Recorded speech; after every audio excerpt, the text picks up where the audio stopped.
Greetings again. Welcome to another records unboxing. This one is again from the good people at Record City, Japan. You can see here it's a big haul again. So yeah, without further ado, I'm going to crack on into this one.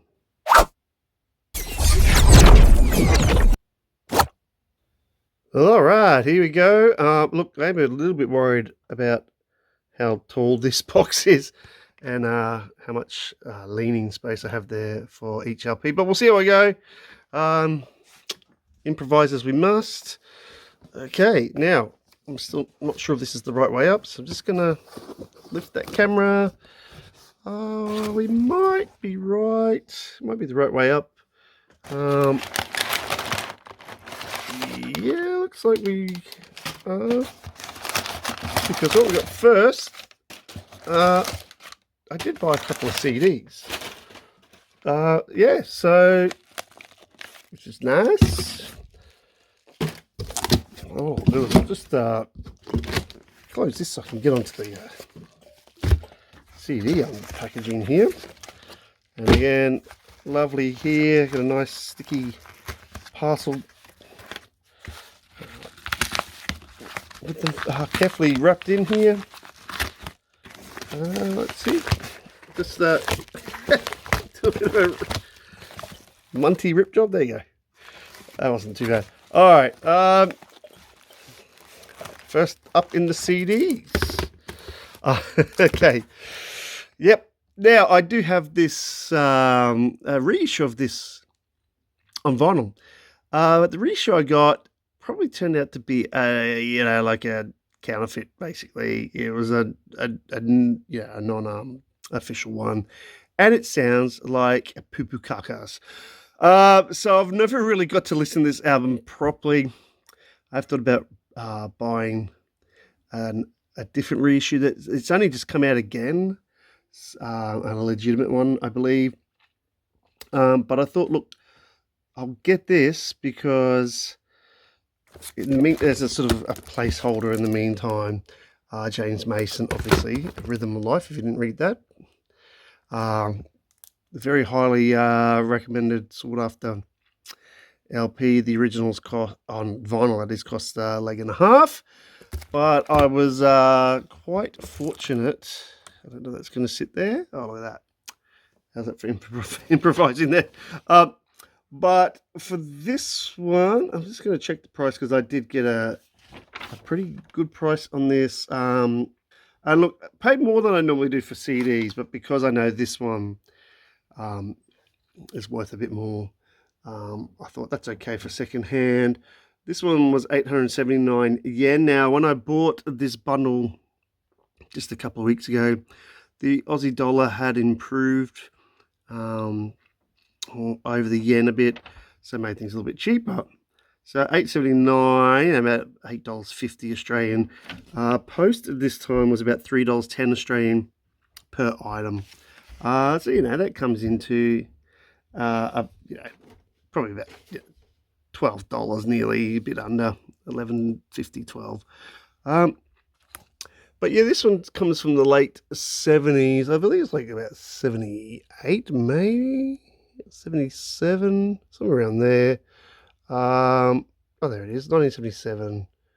So this one's from 1999. This CD reissue as such. Yeah, especially sort of clubby, funky sort of stuff. I suppose not unlike Roy Ayers stuff.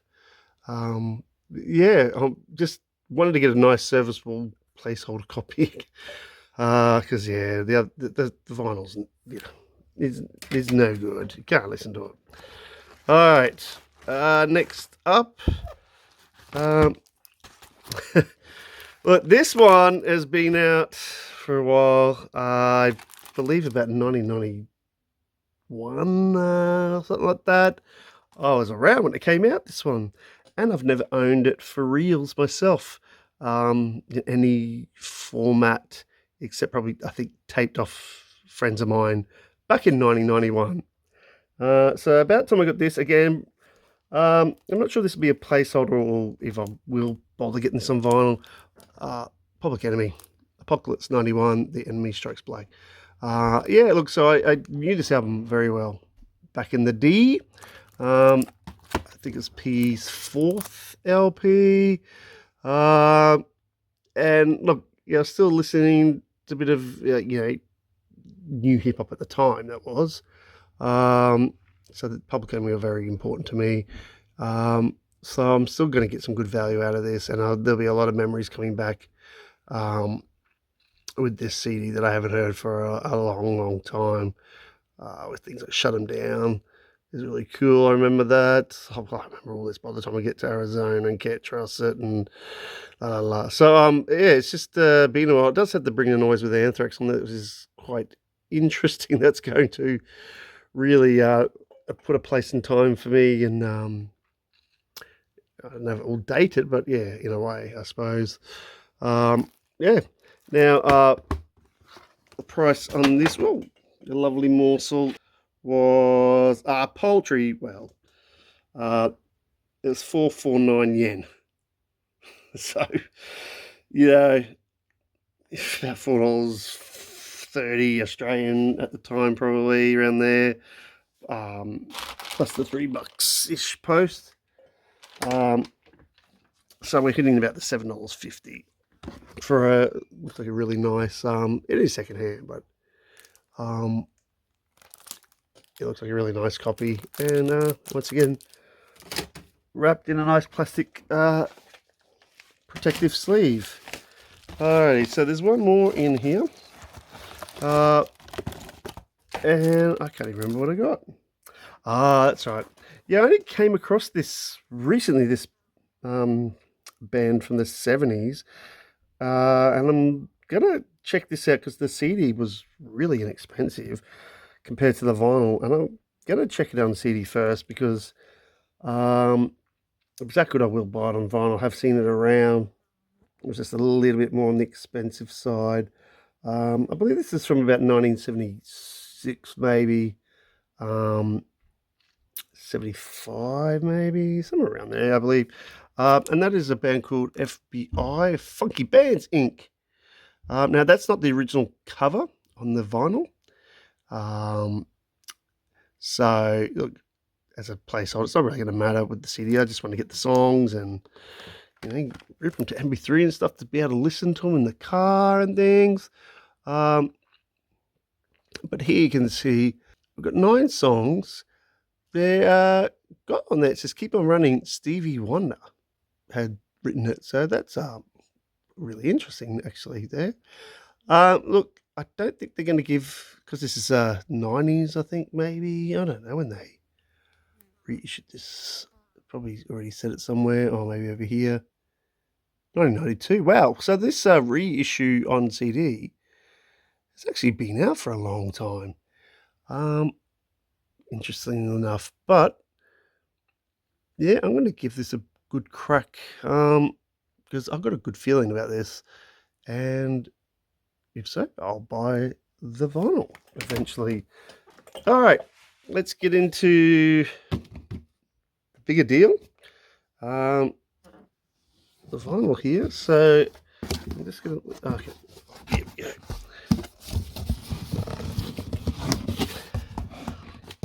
Well, all right. Okay. So, that's good. They've played a couple of different pieces and actually created a bit of a spoiler guard, which is nice. Yeah, with these. That's right. They did that last time too. So that's super cool. Just gonna lift the camera. Oh, it's actually four of them. How efficient is that? Okay. Oh, all right. So, alrighty. First up now. This is an album I ummed and ahed about. It was marked down, and because the Aussie Doll's doing pretty good, I thought, look, I'm gonna get this, even though I've got a lot of these tracks already on another LP. Well, I got a reissue of a version of this that came out like 4 years earlier. I think in like 1971 or something.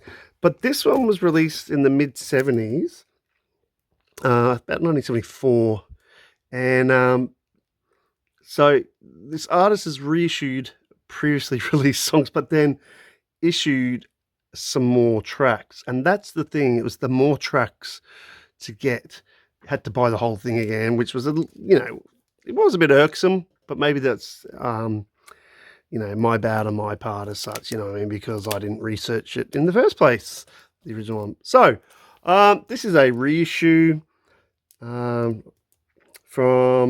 Willie Henderson. And there's Dance with Willie Henderson, the Master. The Master. Really unassuming, cheapy looking almost like cover, but that's the biz. Originally on Brunswick Records. We've got a bit of a hype sticker here. Chicago Studio Great with In Demand Solo Album. Super funky instrumental takes on soul and funk classics. Vinyl reissue with repro artwork and printed in the sleeve. Well, that's nice. So there, that is the actual artwork. Which again is they didn't spare any expense on that, did they? And the back too. I like the look. That looks old school at least. So I'm glad they kept the original cover here for this. Now let's crack on in here because, as I said, some of these songs, a lot of them already got. But the cool thing is there's some extras on here. And the main one is Willie Henderson's own version of a song named Loose Booty. And it has a very well-known sample for you Beastie Boys fans. I'm sure you can put that together pretty quickly. If you know your Beastie Boys, which all good people should. There's a couple others, I think, off into a... Oh, is it another one? I think Harlem, the Bill Withers cover in here might be a different one on here. Windjammer, I think, is different on here. And maybe Break Your Back. I'm not sure. I'm trying to remember what the other ones are. But anyway, and this is interesting here. They've actually got the original advertising pictures, images. So, and I believe this might be one. Yeah, that's an album that going to I Am Definitely After is high on my list. So that's a bit of a teaser for me. Yeah, so this lovely reissue, 1974 again, so it's pre-75. So we've got some goodness there, and I know the other tracks are earlier. I'm not sure if I doubt he's re-recorded them because they're only released I think about 1971. Originally around about that time. But if we look now, I'm just going to check how much of that actually ended up costing me. Yeah, so it was 2896 yen. So look, I got it for about 27 Australian dollars around there. And if you hit the post, it just nudged over the 30, about 30, 10 or $30, 10 or something. So for about $30 for a like a reissue, with some songs already got, I'm okay with that because it's getting sometimes quite difficult to get some nice new copies of some good funky stuff, old school stuff. All right, let's kick on, because there is lots here. All right, this next one, look, I do have a few LPs by this artist, particularly his late 70s output. He's been around for a long time. Well, he was at the time around, since the 50s. Got a good name for himself. What I did do, though, is I sort of tentatively put on my list, because again, I watched another YouTube video where the 10-minute record reviews, and this was recommended on a side sort of video where he talks about records that are quite inexpensive but good finds, that sort of thing. So because I knew this artist, I'm going to put that on the list. And then lo and behold, I found it on there for a relatively decent price and in really good condition, and that is Art Farmer Quartet. Oops, Sing Me Softly of the Blues. Now, yeah, Art Farmer's from, he was not always like by the 60s the most cutting edge, avant-garde or whatever, progressive jazz player ever, but by the end of the 70s he did have some CTI records under his belt. I believe it was actually under CTI, not Kudu, but whichever way, so solid trumpet player, and probably cornet as well or whatever.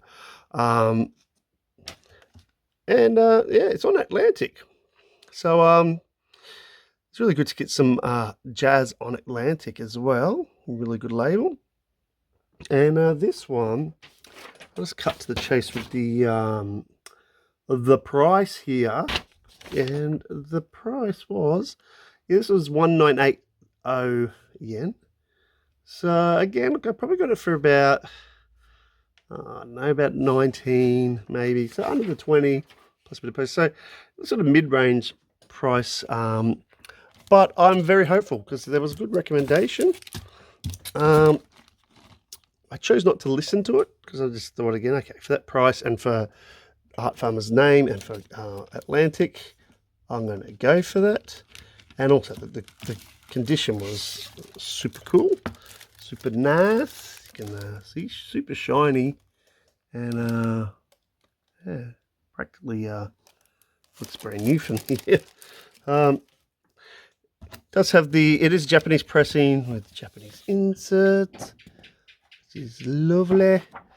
And year-wise, I'm going to go for, I think when this is originally released, I believe it was mid to late 60s, to be honest.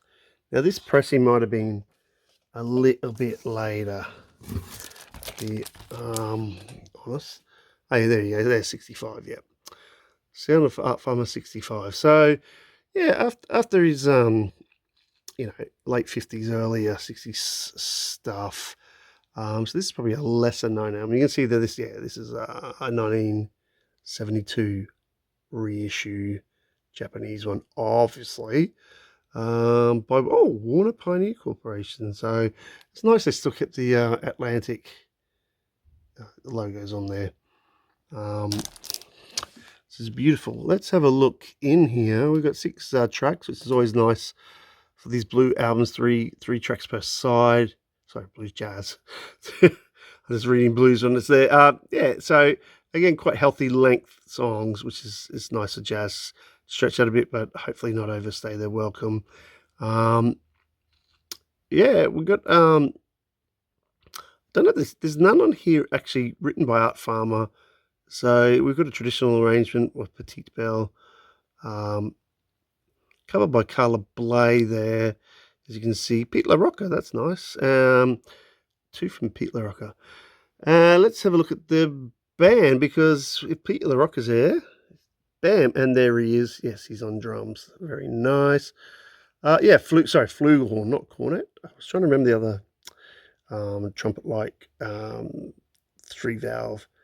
But flugelhorn, which is always nice. It's sort of got a nice mellow tone. We've got Steve Kuhn actually on piano, so that might be an early appearance by the piano player. And I will say Steve Swallow. I'm sorry, dude. Don't know who you are. But hey, and we've got Tom Dowd on recording, and we've got RF supervision. So yeah, all the Atlantic trappings there to get this sounding good. Look, I'm really happy with this. This is rock solid. There's a little bit of Asian. You see just a little yellowy sort of browning. The front, though, looks pretty damn superb, eh? The inner and everything. So, look, I know I paid the 20 for an under, but hey, at least the quality is there. I'm sure there's quality on wax as well. Moving along.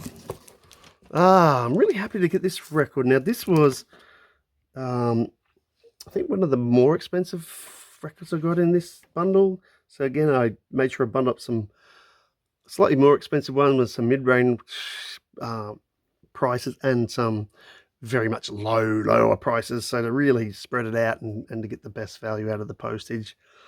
Also, and with the conversion rate at the time. And I was delighted to see this one reissued, because it does come from, I believe, 1969, the original one. And yeah, and the price is just right. And that is the Isley Brothers, well, with Brothers Isley. So how's that? And yeah, them looking like I don't know, glamorous monks. I don't know, showbiz monks. Or I don't know. But yeah, pretty cool. And interesting because this is obviously early Isley Brothers, just with the three. Well, at the time, yeah, it's just the three brothers, and then later they were the older brothers who joined up with the two younger ones and the cousin, Chris Jasper, and through the mid-70s onwards. But this is just when it was the three of them, and when they were early on with their own T-Neck, versioning T-Neck records, imprint or label, distributed by Buddha Records. So that's really nice too. Now, this is cool stuff. So, really nice album. Not as funky, like obviously being 1969, as their 70s stuff. But there's some really nice sort of kind of funky, soulful stuff happening on here. You know, for the time. And yeah, it's really cool. Some of these songs are great. I turned you on. Vacuum Cleaner is interesting sort of subject matter. Yeah, and you can see here they're mostly just written by the Isleys, except one person joined them for a couple of songs. Might have been a couple of songs or one song, maybe one song. I got to get myself together. G. Patterson. So that's really cool too. They're not churning out covers at the time, which is good. They're doing their own thing, leading the way. I've got a bit of a write-up, which is nice. It looks the authentic biz from back in the day. Just want to see if it's got the it's left the 4-track thing on it, which is really cool. Just want to see if the original year is on here, but I'm pretty sure it's 1969, somewhere around there. Possibly 1970. I think it's just at the end of the 60s for the Isley Brothers. Now, price-wise, for Brothers Isley Brothers, they had it at 3100 yen. So look, that came down because of the dollar. It was probably about, I think it was just under 30, maybe 29-ish. And then add the post. So yeah, like again, not a bad price, around the 32, 33 all up posted. For a new, that's a brand new reissue. As you can see, it's still in the shrinky dinks. Sealed. Yay hey. All right. Next up. Okay, this album I do have on CD as a sort of like a placeholder sort of thing. But you know, I always love to get this man's stuff on LP as well when it's decently priced, which is obviously, when you see, is not always decently priced, but this one was. I even had a reissue copy of this sitting in a cart on another vendor, another company's website for a while. But I was glad to get this is a reissue, but an earlier reissue than the one I would have bought. And I thought this time, well, look, the price is right. So this is John Coltrane Quartet with Crescent, and on the wonderful Impulse imprint there.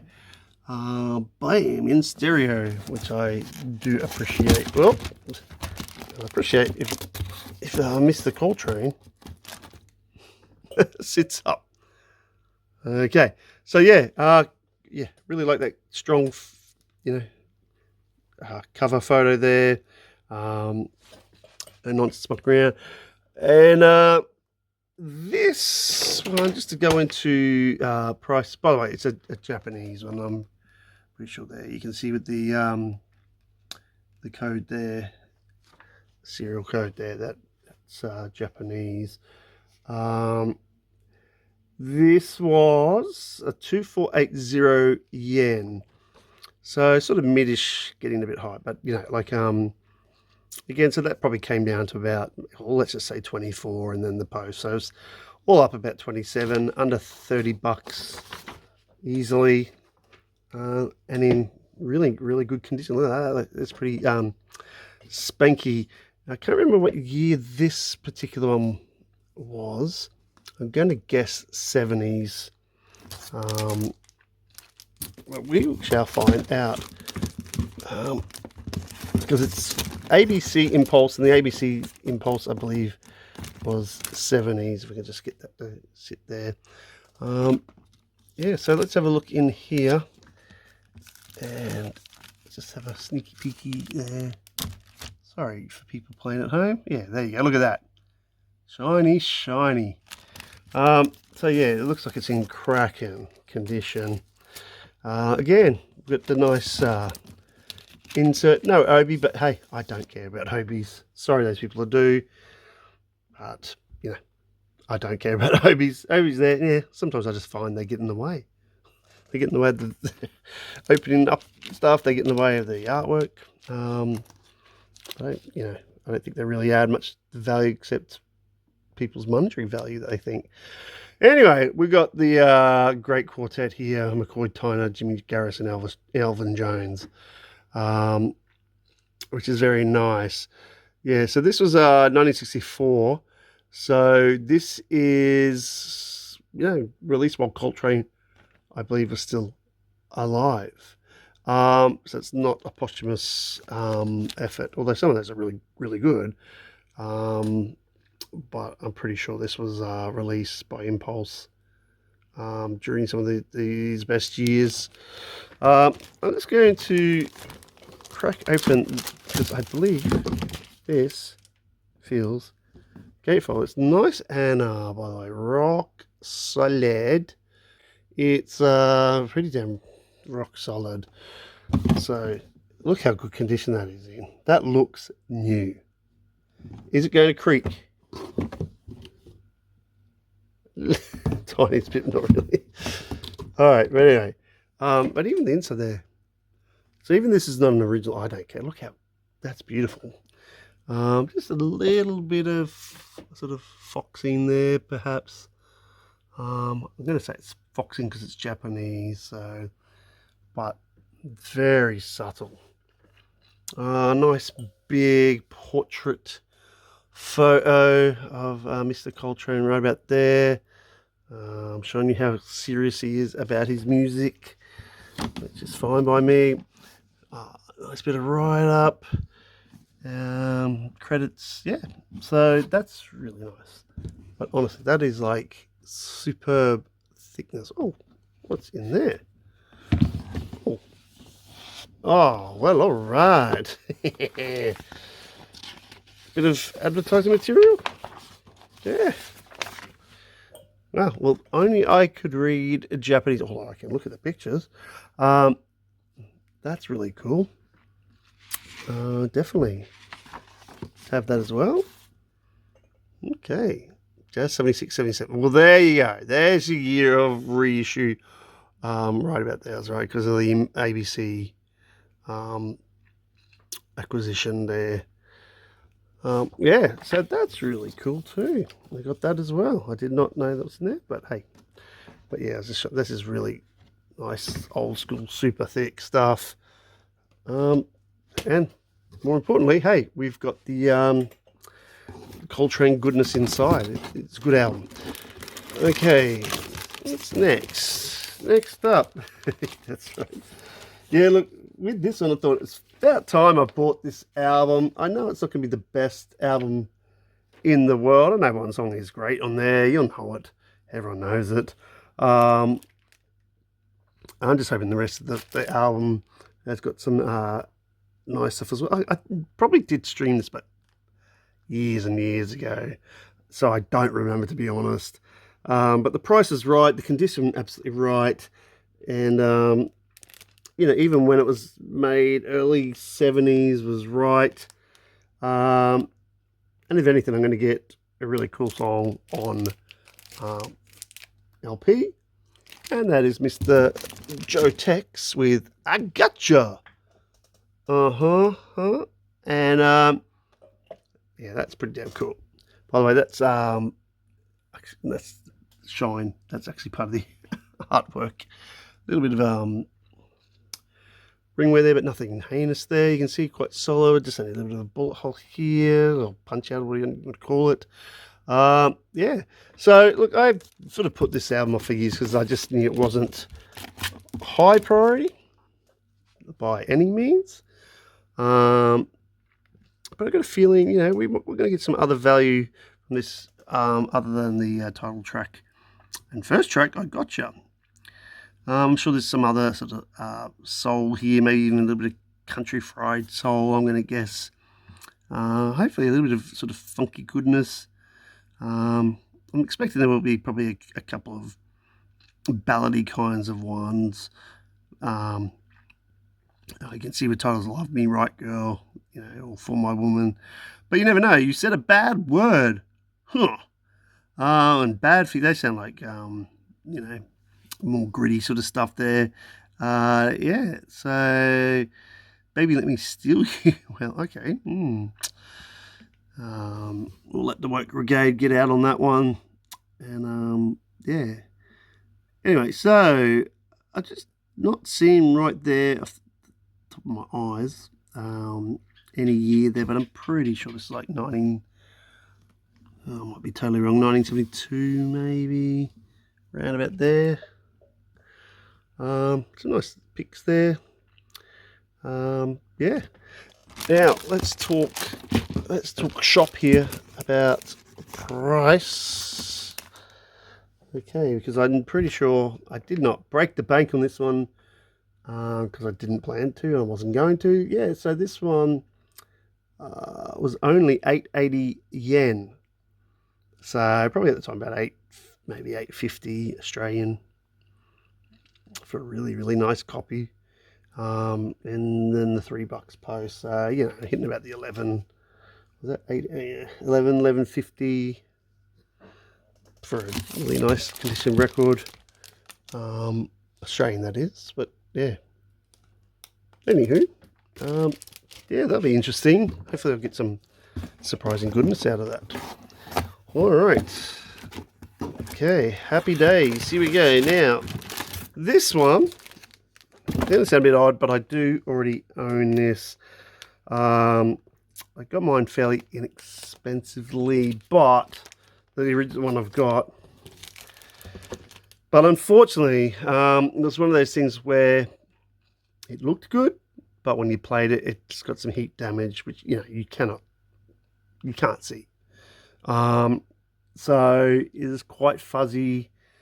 Went from looking like it was going to be a very good plus to, yeah, very good minus, maybe even good plus, I don't know. But it's just one of those records. I'm not going to put on the turntable and try to put up with the fuzz. So look, I'm going to give this a proper go again if the price is right. And I found the price right for a band who, you know, their first album is pretty damn good, and this is their second effort from about, what's this, 1977, maybe 78.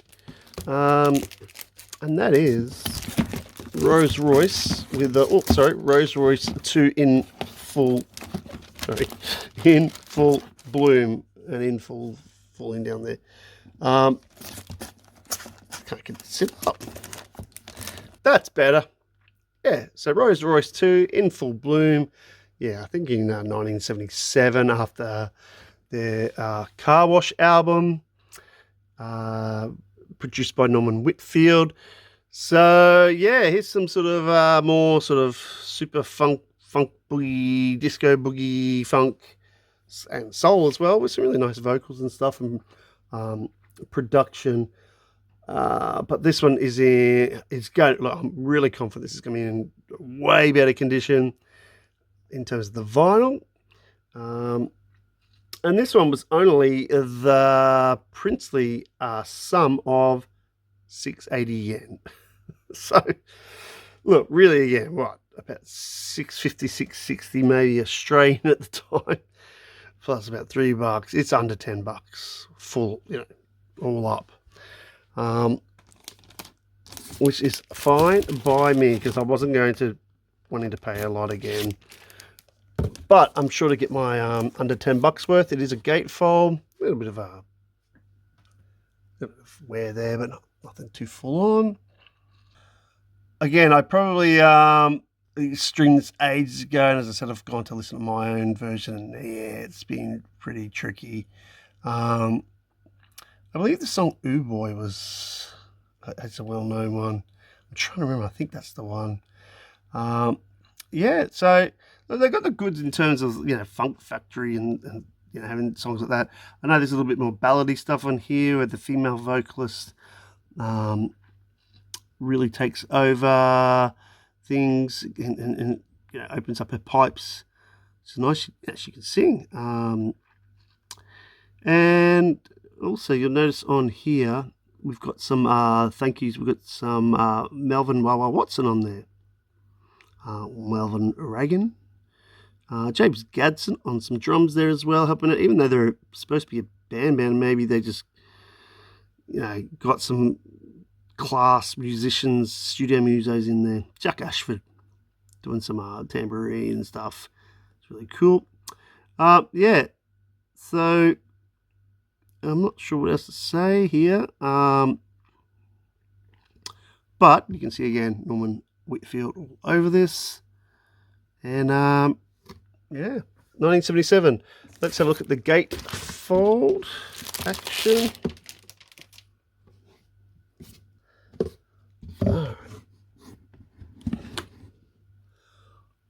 Little bit of a mark there, a little bit, just a fold or something, crease. But again, the rest of it looks pretty damn good. Feels really solid already in my hands there. Here we go. That's, again, you can see like it's stiff, nice and stiff stuff. Here's the full actual original sort of, band as such. Yeah, there's Rose, lead vocal singer, saying, she can really sing. But yeah, they're a pretty talented bunch. They just get some help sometimes from studio stuff, studio musos. All nicely coordinated in their fine jackets stuff. So got some unique happening there. And then even down here, there's some different threads on, and Rose standing out with her ensemble. Very nice, very much of the time. 1977. Yeehaw. Solid. All right. So, looking forward to being able to actually, hopefully, fingers crossed, listen to that as a replacement copy. Alrighty, next one up. We're probably getting in a similar vein here. Similar-ish. Similar year. Although I think this is maybe 79. It might be 78, 79. Yeah, again, a bit more clubby funk sort of stuff here. Ensemble, clubby funk. Nice, so there's like real players, real band, big ensemble with horns and stuff. I do have one of their other albums, the one before this. So, yeah, look, again, this is not going to be an everyday record. This is a bit more boogie funk or whatever, or clubby funk. But I'm really happy to get this in a nice price and a nice copy. And that is Witch Doctor by Instant Funk with a really cool cover. I like that. Really striking, appealing, eye-catching cover there. Yeah, and this is on Sal Soul label. I can see even down there, I believe. Yeah, there we go. So, you know, with South Soul, we're going to get a little bit more almost disco-y, you know, clubby stuff. And hey, it is 1979. I'll just prop that up here. I can now do that here. On the back, yeah, really lovely condition here, eh? Really lovely cover. Nice and super clean, which I like very much. And let's have a look with songs like Slap Slap Lickety Lap. That definitely sounds like a dance floor filler kind of title, doesn't it?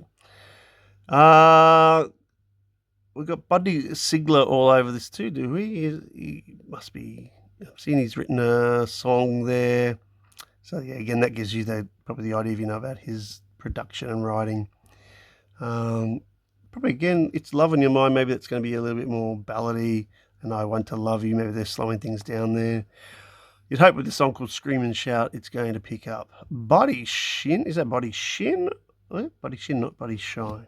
Up there. All right. So you can see here, I'm not going to go into too much here because,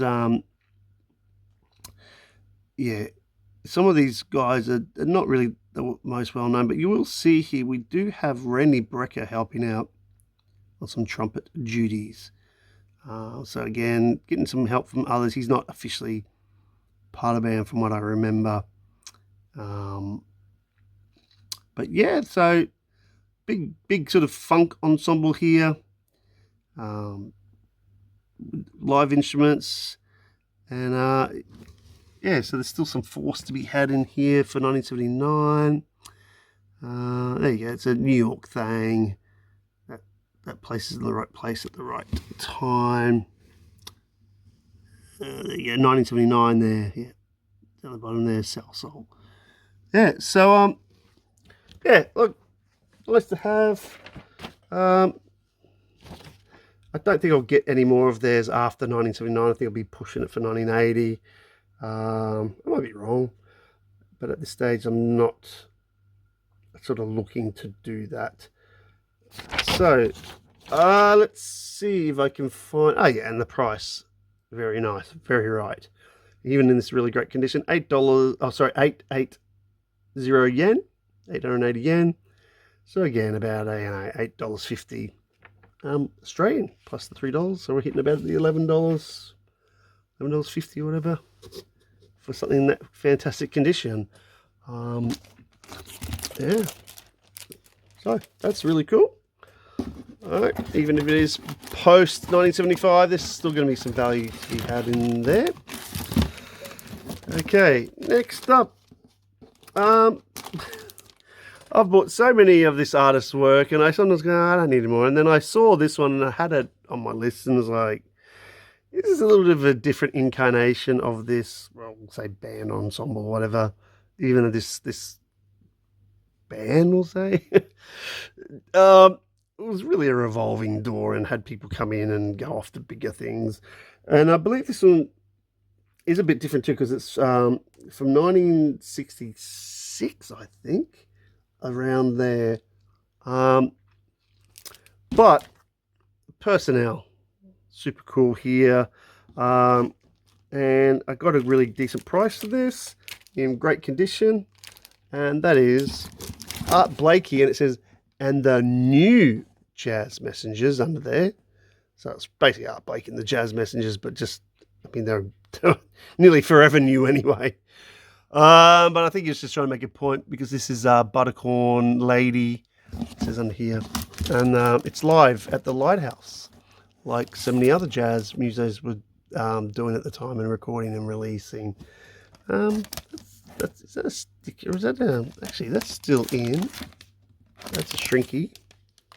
So let's have a look here. Yeah, nice right up there. And the thing about this one is the personality was a bit different for the time. This is post Lee Morgan and Curtis Fuller and all those. I'm pretty sure Curtis Fuller's not even on here, and you know, Wayne Short or Freddie Hubbard or whoever else has been with them, and yeah, Horace Silver and that way after him. This is, though, the interesting thing. This is an early performance of Chuck Mangione, or however you say it, Mangione. Yeah, I always find out how to say his name. Who actually, I believe, passed away this year. And we've got Keith Jarrett on a piano in 1966, which is really interesting too. Obviously, Art Blakey on drums, probably the ones of most note. So yeah, I did have a bit of a listen to this again to remind myself, because I hadn't listened in a while. And again, there's some nice stuff on here, which again is why I pulled the trigger for this particular issue of it. It's on Limelight. Now I believe you can get some new reissues of this. Oh, newer reissues. My bad. Sorry, I'm just going to sit it up there. I keep forgetting to put it up there. So price-wise, I know I paid a little bit more, but I think it's more of a sort of mid price. Yeah, 1980. Sorry, that's yen. So again, for conversion, around the 1850 maybe Australian, plus the post. So we're just cracking over the 20, which is super cool. It's not too bad. And the condition it's in looks really nice. So it's the same price as the Art Farmer one. It's for some nice jazz. Yeah, I'm just going to look here what that's saying there. I don't know if you can see that. Probably not because of the shiny. There we go. Printed USA.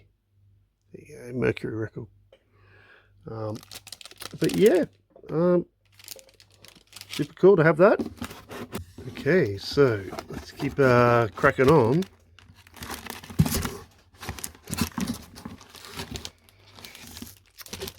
That's right. Next up is an LP from, I think it's about 73, 74 maybe. Bit of a jazz, kind of almost spiritual jazz in a way, I suppose, by this awesome keyboard pianist, really. And I've got a fair few of this artist's LPs already, particularly from the 70s. He had a great run of LPs in the 70s, even though he first came to prominence in the, I suppose, the early 60s. So it was nice to get this for a really decent price, and that is McCoy Tyner with the Sahara. Yeah, so let's have a squeeze in here first. Now, this is on Milestone, which I'm pretty sure he had a fair run of LPs on in the 70s. I think was he with Blue Note first? Maybe. I think so. Either that, because he obviously was, he was in that John Coltrane, famous John Coltrane quartet, and he was on the LP I showed before with John Coltrane on Crescent. So this is later work. That's nice to see this again in a nice old school plastic sleeve. Oops. Slippery sucker. I'm pretty sure it's in pretty good condition here. Yeah, that's quite shiny. A little bit of a couple of little marks on them, but nothing too hardcore. Alright, now having a look here, you can see with the inner that it is a Japanese pressing here. So it's always nice to just have the inner, even if I can't read it. And the back's not too bad. A bit of aging there, spotty aging stuff. Now we're gonna have a squeeze here. I'm just gonna look down here. Oh, they're saying 72. It's slightly earlier than I thought. But yeah, early 70s. And yeah, the title track Sahara takes up the entire second side and some. That's a pretty dang long track, 23:28. So that's an excursion and a half there, 4 on the first side there. Let's see who's in the lineup here. And we've got Sunny Fortune on soprano. That's nice. Calvin Hill, I don't recall that name at all. But Alphonse Mouzon on drums. Early 70s stuff, so I'm not sure how much he'd really established himself by that time. I think it was his early days and before his own run of solo albums on Blue Note at first, and then some after that. So that's really good, because Alphonse is a killer drummer. So I'm sure even early on he must have been that good to play with McCoy as well. Yeah, I'm not sure what else to say. There we go. We've got some definitely 72 there. So yeah, that's nice to get, because McCoy didn't, from what I know, really go that electric or anything, to be honest. So yeah, this is sort of, he picked up the mantle a bit from after Coltrane died. That doesn't mean he didn't do his own thing as well. Yeah, now price, I hear you asking me. Well, again, I don't think I broke the bank on this one too much at all. This is nicely mid-priced at 1480 yen. So again, maybe $14 Australian or a little bit under plus post. So again, I didn't even break the 20 on this one. All up. Yeah, around about 17 Australian for a nice solid McCoy Tyner 70s album. Early 70s too. Yeah, and yeah, the cover this is a pretty solid cover. There is a little bit of a label there that I don't think I'll dare to try to peel off. I'll probably take the paper off with it.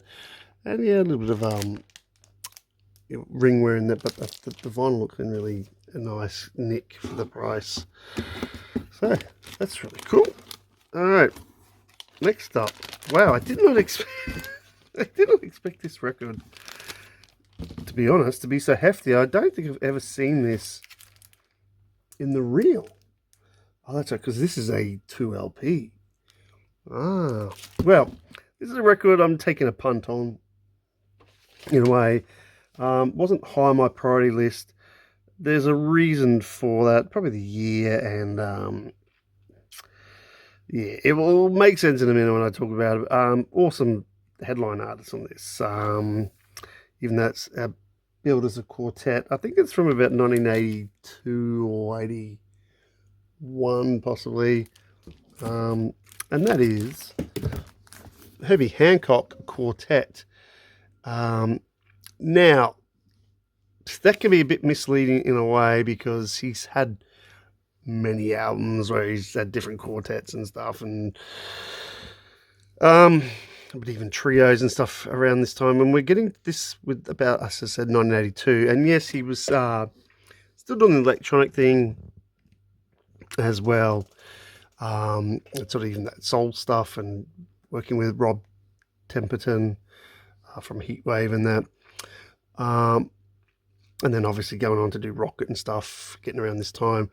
But this is again, where, getting to the 80s, they're starting to throw back to older school jazz of the, also around probably the 60s and post-bop and stuff.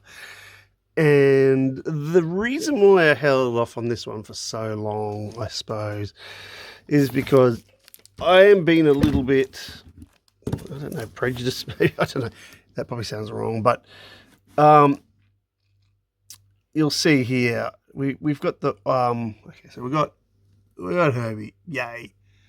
We got Mr. Ron Carter, awesome. We got Tony Williams, yeah. But this is the thing here. Wynton Marsalis. Now, I'm not saying, yeah, he can't play, but I'm just a little bit suspicious of that because, you know, he is a new artist there, and I should be all for that, I suppose. And he's getting to play with the older set here, I suppose. But it's not like it's sorry, but it's not like it's he's playing with Freddie Hubbard or something like that. As the trumpet player, or there's no Wayne Shorter on sax or whatever. So look, I don't know. I'm probably completely wrong. It's probably going to be awesome, especially if those three other gentlemen on there are playing with him. But yeah, this is a 2LP, and you can kind of see here what I mean. Like, it's quite wide there. This is a heavy mofo. And if we look at the track listing, I'm pretty sure they do some. I'm not sure if they do any new stuff, to be honest. I think they just do some older stuff. As you can see there, like Around Midnight. I'm pretty sure Well You Needn't. I'm not sure about a quick sketch there, but definitely the Eye of the Hurricane, which I believe is a Herbie Hancock song. Parade, the Sorcerer there too. There's been a number of songs called Pee Wee over the years. So look, yeah, this is, although it's 82, this is a non-electric affair from what I think this is a full acoustic affair, which I'm not saying it's a bad thing. It's just, yeah, this is going to be interesting. And I purposely didn't listen to this. It's 80s, so again, I don't know about the sound. It's digitally recorded at the time. But hey,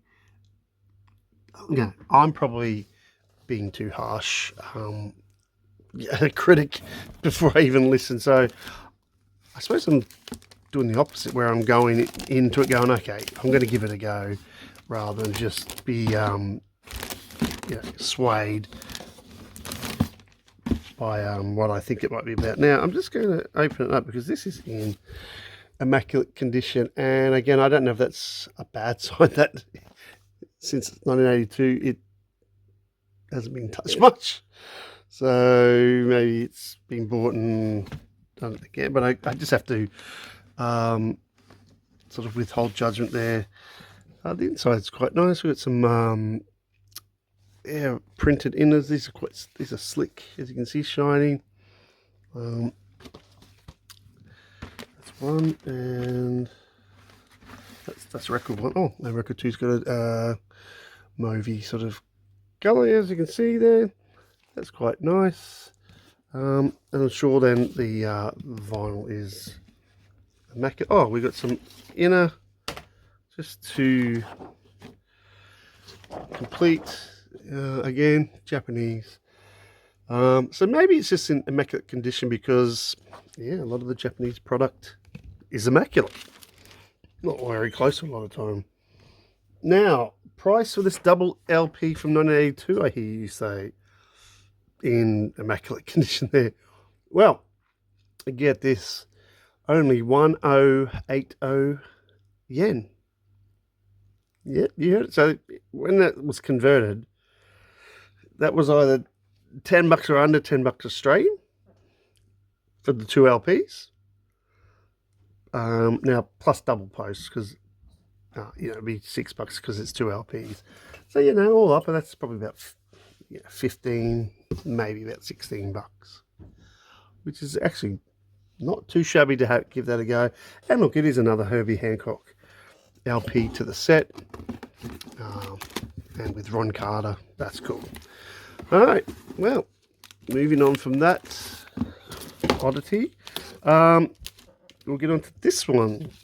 Now, this is the first LP of a pretty damn funky duo, I would say, from about 1976, I think, maybe 77. So I do have a few of these guys' other LPs up until about 1980. But this is their first one, so I've been after this one for a while.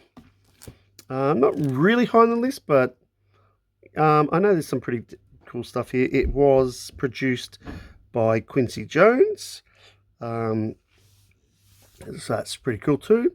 And it is the brothers Johnson, a lookout for number one. Yeah, with the brothers who guitar and bass duo, and vocals too. So you'll see up there, to start off, the Quincy Jones presents. So yeah, like, it is post 75 sort of funk, and a bit poppy funk in a way that is Quincy, stellar production and stuff. It's on A&M too, so a pretty mainstream label, especially by this time. But this is in, again, really, really nice condition. I wanted to wait till it was the right price to buy it, because it's not totally high on my list, but it does plug up a bit of a gap. I think there's about the fourth of theirs I have, and then this completes like sort of a sequence from 76 to about, I think it's about 80. And now, so let's have a look in here. Okay, let's try to see if we can get some other stuff, goodness, out of seeing what this is involving here. Let's see if it's got other artists on here listed. Oh yeah, over this side. Okay, so yeah, it's George and Lewis Johnson, with Lewis doing both guitar and bass. He's probably more known for his pretty tight bass playing and sort of slapping and popping and stuff as well.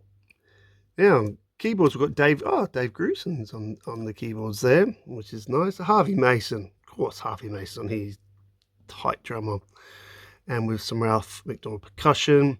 Billy Cobham turns up, but he's playing timbales, which is interesting, instead of being the key drummer.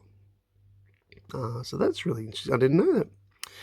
We've got old Toots Thielmans on harmonica, which is very nice. Let's go down and see if there's any other bigger names. Probably not so much. There, except for background vocals. Jim Gilstrap, when he was still, I don't think he was sort of known that well. He was more of a studio background singer and stuff. So Rita, right, who was Stevie, I'm pretty sure that Stevie Wonder's, then wife, or around that time.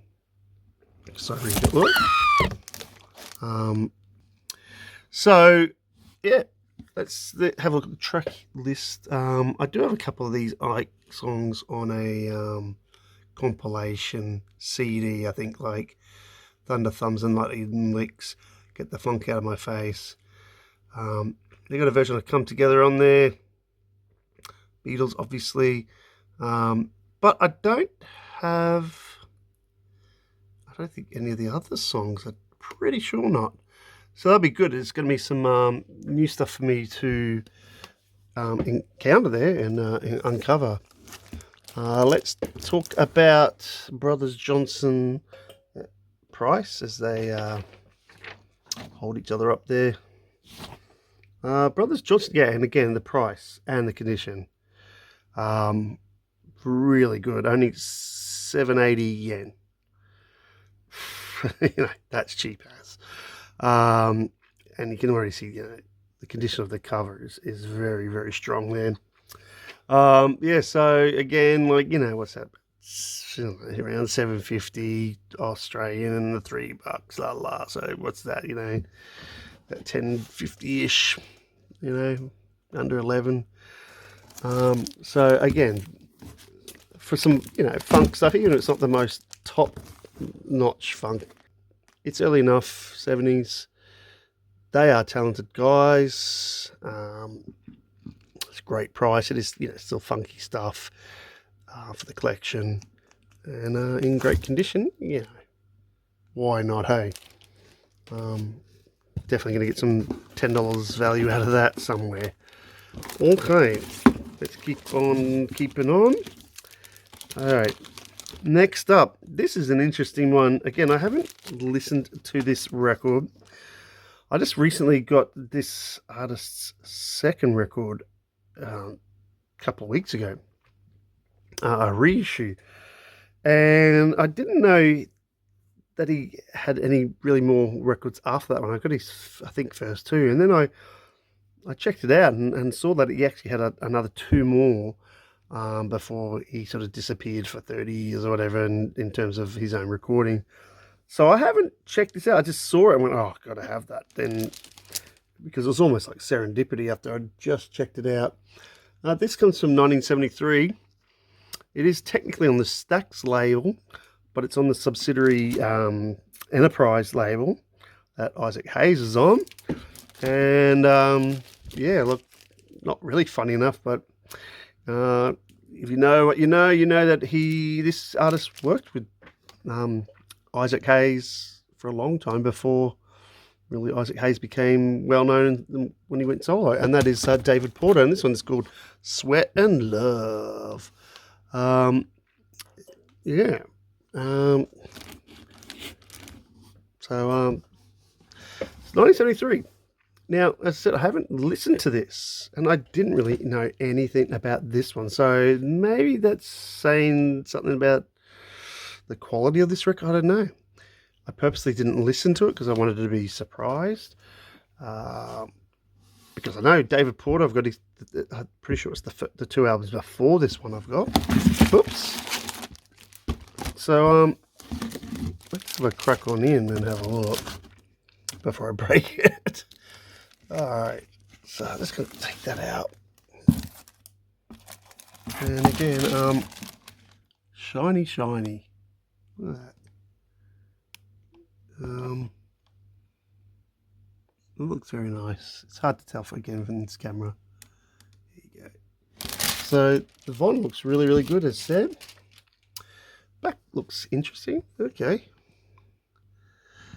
And let's have a look in here.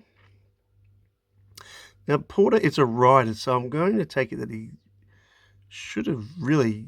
There's no indication there, but I've got to, I'll go out on a limb and think he's probably written a lot of this or some of this, to be honest. I'm just trying to have a look there. It's probably sit right in front of my face, but anyway. Also, we'll look at who is playing on this one in 1973. So again, we are pre-75, which is nice. I'm just trying to look at the artists, and nothing's really jumping out at me in terms of artists, except saying musicians. Ebony Webb. Is that the name of a song? Or is that the name of a band? Maybe it's the name of the backing band. I'm not sure. I don't see a song called Ebony Webb. Can you? No? So maybe that's the name of the band, the backing band, which I've never heard of, and maybe that's why I don't know the musos. Let's have a look. We've got some more special thanks to, though, there. This gives you some more. Although it's got Terry Johnson there twice. And Ray Griffin and stuff. So they're mentioned more than once. Michael Tolles on guitar. Now, I've heard of Michael Tolles. Definitely. And let's see. Special Sweet Inspiration. Okay, I've heard of the Sweet Inspirations as vocalists as well. But there we go. Background vocalist newcomers Ebony Webb again. So, yeah. That must be the name of the band. There we go. Horns by the Memphis Horns. Very nice. Stax related there. Producer, editing it. Okay, yeah. So, just try to have a look down here. Something. Enterprise Records. Yeah, there's 1973. Oh, yeah.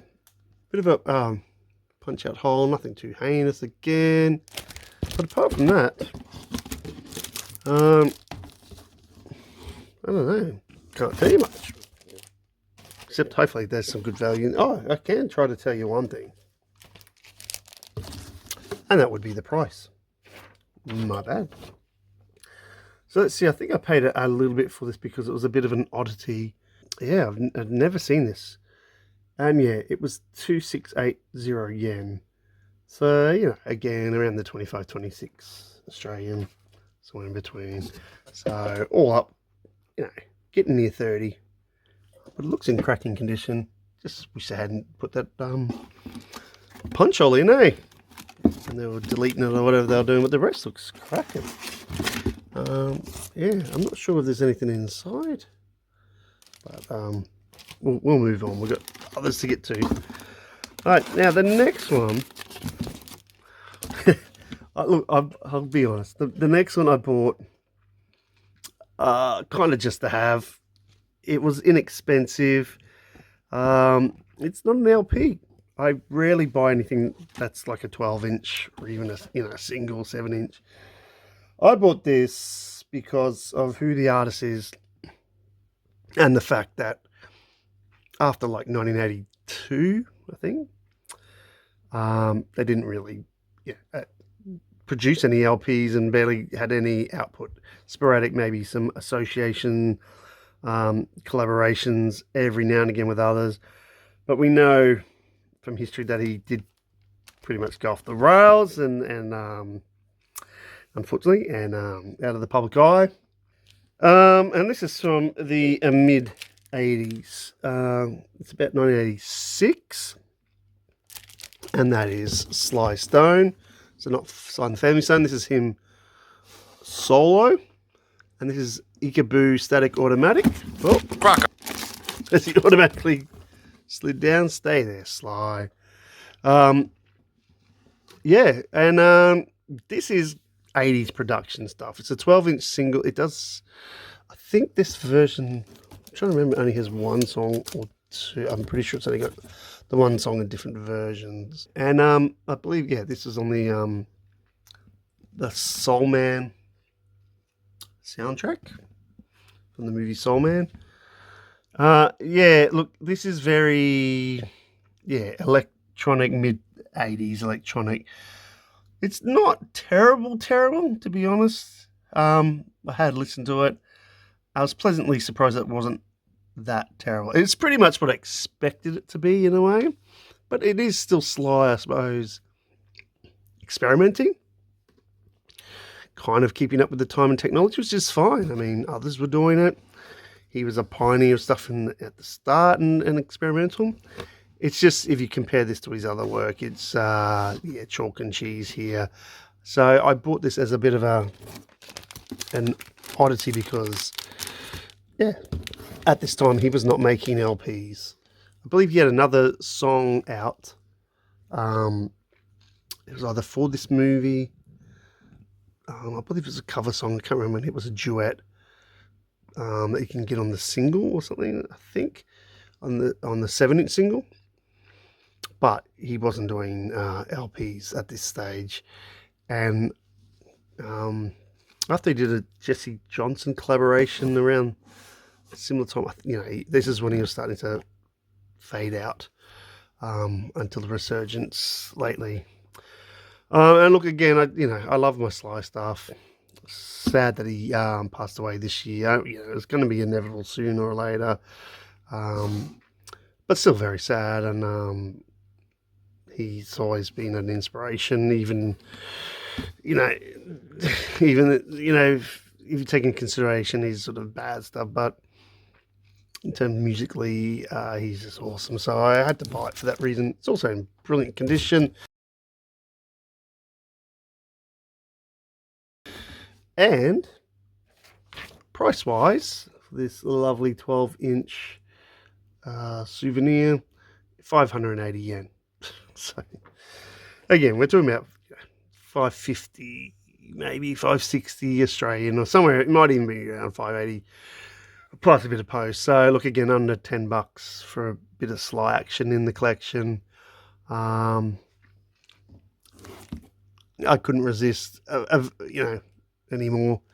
And a bit of a tribute too, because he's passing this year. All right, moving on from Sly, we move to another bit of an oddity here in a way.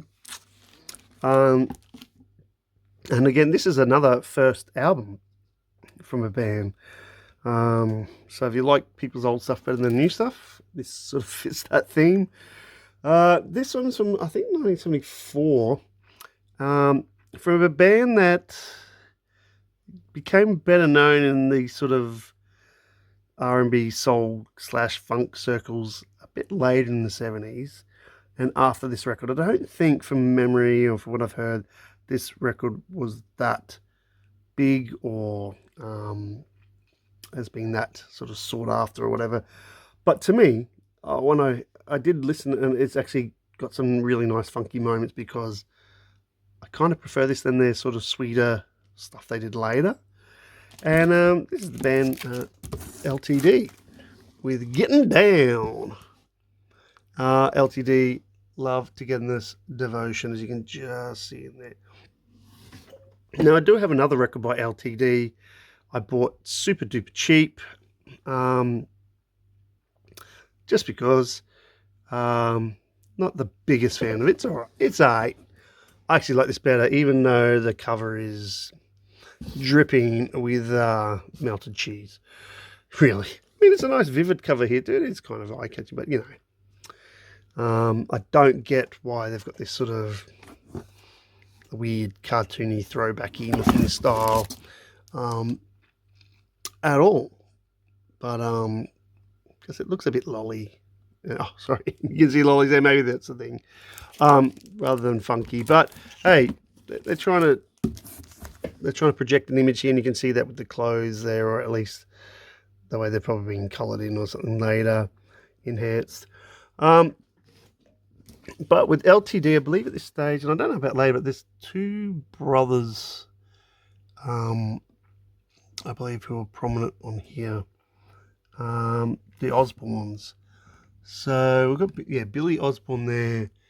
I think he's got a deeper voice. I'm not sure.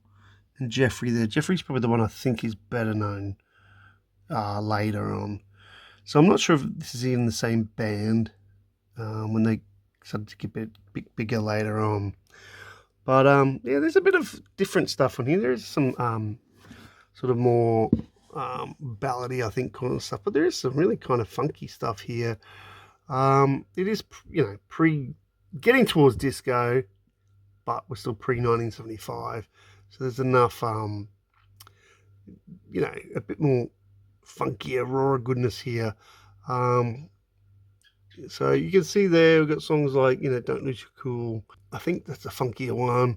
Groove for a little while. But then you got things like Your Love Is the Answer, see, you know, those kind of things. Look in My Eyes and stuff that sound a little bit more, you know, ballady, syrupy sort of. But the thing is, it's not too heinous, this, to be honest. It's a nice mix. And when I listened to it, I dug it. I went, okay. I think, for me, my personal taste is this is actually better than the other one I've got, which I think was more, yeah, is more well known. Yeah, so that's a nice little oddity too. I'm appreciating having that. Price-wise, I think I did pretty good again.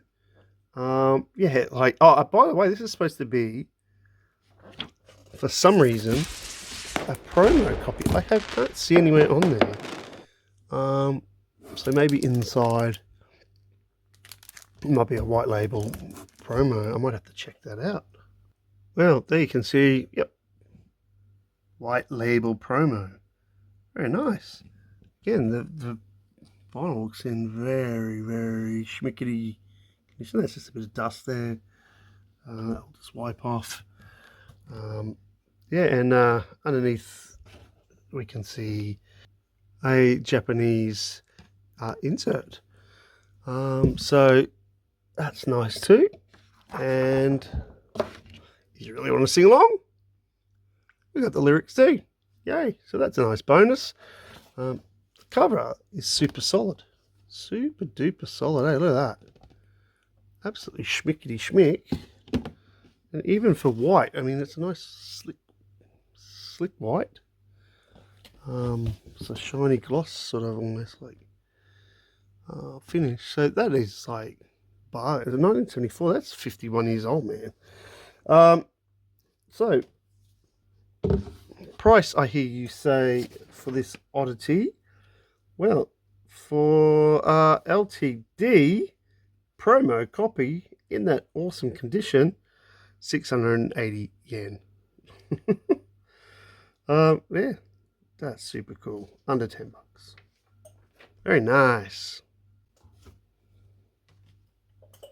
All right. Next up, this is quite interestingly, this is in a very similar vein. Again, similar sort of era. I think that this one's a little bit later, in about 2 years later, 1976. So it is post 75, but not, it's 2 years after the LTD one. It's a similar kind of group, and is again this group's first run. And again, I think this is an album that's not as known as their later ones. I think they're a band that grew in reputation and notoriety later on. So this is actually, though, the first LP by this band I've got. Might even be the last. And again, the early stuff I think is a bit more sort of funky and stuff. Even I think there might be some jazzy elements, and that is Lakeside's self-titled on ABC Records. So yeah, these guys, I often see their other records, and I listen to some, and again, to me, it gets a bit slick and stuff, away from the raw funk later. This one, I think it's got a bit more integrity in terms of, being a little bit more, less sort of sweetened up and stuff. Let's pull this out here. It's still in the paper sleeve.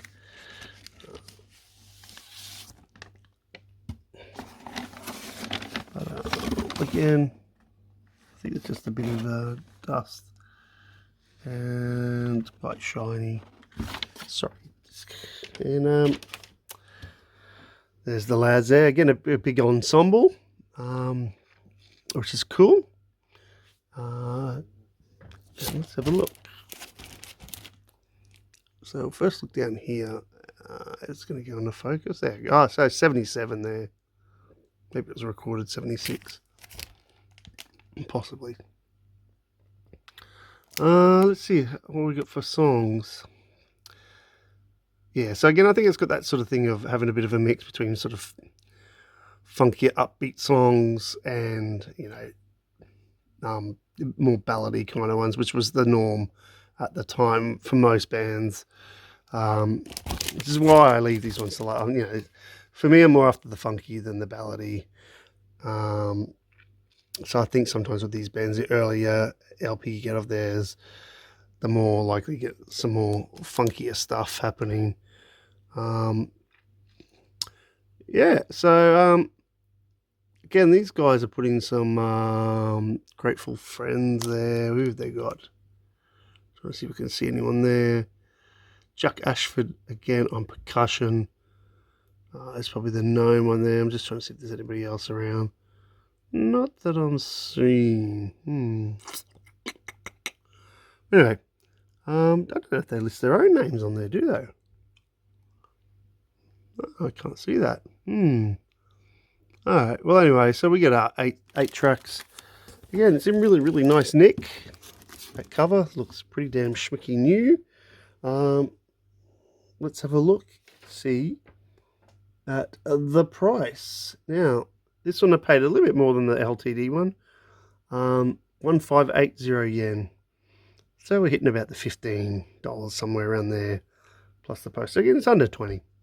As I said, I don't own this. Well, I now own one Lakeside. I know sometimes the later ones can go for a higher price easily.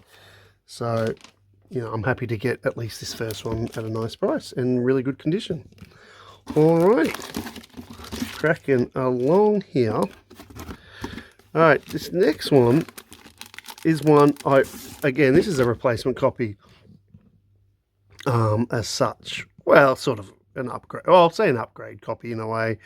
I do have this, but I have an Australian version, and it's not a gatefold, single sleeve. The artwork is a bit cropped and different to the original release, the US one, and even I think the Japanese one. That, and it was damn dirt cheap to replace. So I went, yay hey, because this time I'm getting the gatefold edition. This is coming from the late 60s. This is Heavy Man, Glory of Love.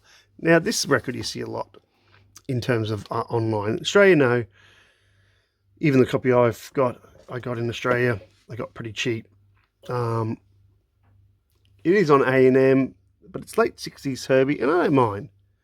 And this is sort of also early days of CTI, so we've got Creed Taylor involved. What is this about? I'm going to guess it's about 68. Maybe 67. So around there, 67, 68, 69. And look, honestly, this cost me 380 yen. So it was about $3.80 Australian. Not even $4.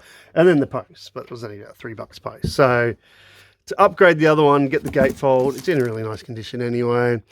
It's probably going to sound better than my Australian one, to be honest, that I got cheap. So I'm not losing really that much on that one. I'm going to take it out of here just so we can see the back and gatefold. It's in lovely condition. Again, maybe it's just not that loved, this album, but I'm okay with that. I like a bit of Herbie Man. I'm not ashamed to say so. Got lots of covers there, like Hold On Uncommon and Unchain My Heart, House of the Rising Sun. So that's all right. They're decent songs in that.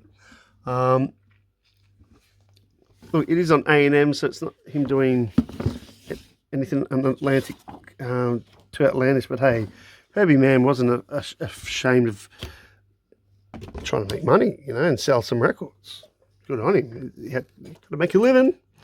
So there's enough going for this, but that's the thing there too. I get the gatefold now, the full thing, full artwork with the proper A&M early CTI aesthetic. I get the write-up. I get the personnel here, and let's have a quick squiz. And yeah, you'll see there's no slouches as such here. Piano, we got Roland Hannah's with the most known one there. And on organ, Ron Carter on bass. Come on, Grady Tate on drums, who I really like. We've got Roy Ayre on vibes, man. And again, here's, I think, doing some other collaborations with Roy Ayres around this time. So that makes sense. Hubert Laws, flute and piccolo. Guitar, Eric Gale, so early Eric Gale. Jay Berliner, Sonny Sharrock, so Ray Bretto on percussion. Look at that. That's a great lineup. Yeah, it's probably just that the arrangements and that are a bit more towards the pop end of things. Recorded in 67, but yeah, they're released in 68. And you can definitely see that this is a Japanese pressing. But being that it's Japanese pressing, they've done a lovely job anyway. This cardboard is, again, rock solid. That's some heavy duty cardboard right about there. I know that's in, I think it's very good plus at least condition. So I won't open up the vinyl. Alright, and getting down to it, just a couple left. Alright, this one, I think I listened to this record a while ago and went, that's not bad. I don't have any LPs by this band until today. I did almost buy another one of theirs, an earlier one, which I thought would be better, but it's sold out by the time I had a chance to get to it. But I figured that this is 1975, so there should still be some decent goodness on here. It just may be a bit uneven. But I thought it was about time I got an album from Tower of Power. And this is in the slot. And I do remember having a decent impression of this when I first listened to it, and then I put it on a want list ages ago. It just wasn't high on my list. I sort of put down lowish. And again, it was one of those ones where I went, if I can get the right price and that. And I do believe I did. So yeah, 1975 Tower Power, very well known, obviously, band. And then even their horn section, sometimes you'll see them guessing other people's stuff, you know, the Tower Power horns. But they're more than just that, the full unit, including lead singer. Now, in the slot, 1975, let's have a look back here. Pretty cool back cover. Who are we on Warner? Are we Warner Brothers? Yes. Yeah, there you go. 1975.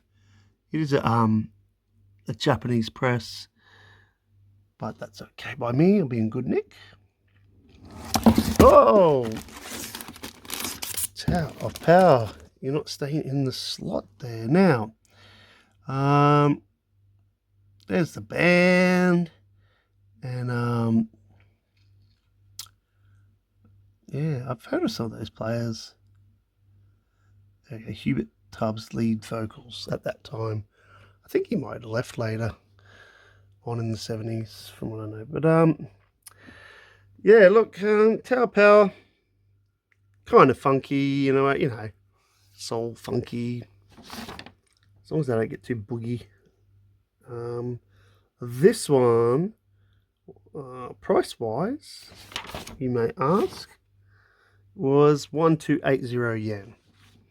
So again, you know, about 11 something, 12 bucks Australian plus a bit of post, so about 15 all up. Kind of mid price, in really nice condition. I thought that's a good way to start. Nice price to start. I feel like there's something inside. I'm just gonna pause it. Now, firstly, that vinyl is in super duper condition. Looked at both sides really quickly. Just from visually, it looks immaculate. Look at that. But also, I was right. It just felt thick in there. Maybe it was the cardboard. That was the LP. Japanese insert as well, which is always a bonus. Just obviously got some aging there. We've got the lyrics as well, which is very nice. Yeah, so look, for 15 Australian, it looks practically unplayed. And the cover, and that's in fantastic condition. All right, cracking along. Now, I think this is the last one. Yes. All right. Now this one, look, I got, again, probably more for the collection, to be honest. I have been after this, you know, every now and again over the years. So it's not totally essential for me, though, because yeah, this is a compilation, and I'm pretty sure, I think all these tracks elsewhere. But hey, love this band so much. It was such a good price to get in great condition. I thought, hey, I'm not gonna not snap that up for the price and for the collection. And that is Kool and the Gang's Greatest Hits. Now, this is an early Greatest Hits. It's not their first one, which I bought not very long ago, with the gold sort of foil look, and it was mainly songs from their first LP or two, maybe, and singles around that time. But the good news is this is kind of almost like a Pigeon Peck companion piece, because this is kind of mid 70s and sort of picks up, I think, on songs that are also not on that other one. There might be a couple, but there's also others that aren't. Now, yeah, surely I think I've got these other songs on the other single LPs, like the actual studio ones and the live ones they did. But hey, firstly, look at that cover. I mean, yay, love it. And I've seen this for so many years. Let's have a look on the back here. So, also, I love to see me some D-Light Records logo. Makes it feel really authentic as well, which it is. This is a Japanese pressing, so we'll just pull that out for a second. Again, the vinyl, super cool condition of that. Shiny, shiny. Looks really, really nice. Here, look, this, even that. Oh, not having much luck with it. Insert the nice big photo of the band at the time. This is when Ricky West was still in the band on keys there, second from the left. So it's a great time. We've got track listings there. They've also got some lyrics. Now, there are some scant lyrics in some of the songs, like funky stuff. Yeah. But if we look, yeah, and we've got the nice discography there as well. So you see by this stage, the band's got a fair few LPs, that the studio ones, the live ones, and there is the other best of Kool and the Gang there, as I said, is was released after the first two albums, the studio one, the live one, and some singles. So yes, this overlaps a little bit, but it's also got some tracks from the other albums that come after that first compilation. As you can see, all the way from Live at PJ's through Good Times and Wild and Peaceful down to Light of Worlds. That Cool Jazz one again there, though, is also a compilation of the more jazzy tracks from all the other albums, the studio ones and live ones there. So that's technically, yeah, that's a compilation as well. But that's the good news. We get down to Light of Worlds, and that means that this LP has some different tracks, than the first one, as I said. So we've got funky stuff and more funky stuff, Soul Vibrations, Jungle Boogie from Wild and Peaceful there, Hollywood Swinging. We got Higher Play, Music is the Message, Rated X, and Good Times from the album Good Times. So yeah, there's a bit more of a mix across some different LPs, which is very nice. So again, you know, as a compilation goes, you're going to sort of mix it up. That's a pretty sweet mix right about there, hey? You know, a couple from Music is the Message LP, and a couple from Wild and Peaceful. I think there's two, I believe, from Good Times, and maybe two from Light of Worlds as well. So that's nice. Nice to have some variety there. Yeah. Now, why'd I buy it with price? Well, firstly, that's awesome. And secondly, the price, which I just couldn't believe when I saw the price. This beautiful Kool and the Gang LP with quality stuff from the early period. And that was a 579 yen. So, you know, what was it? $5.50 Australian. You know, I spent that much on a burger today and ate it, and it's gone. And then obviously the postage, so, you know, we're doing about $8.60 all up. And look at the quality. It's just in awesome quality. It's fantastic. Look at that. Solid as a rock. So I think the slightest bit of edge wear there, if you can see. Yep, slightest. That's pretty schmick, and the vinyl is schmick. Yeah, so that finally wraps up this big haul. I hope you got something out of it once again, and I'll see you later.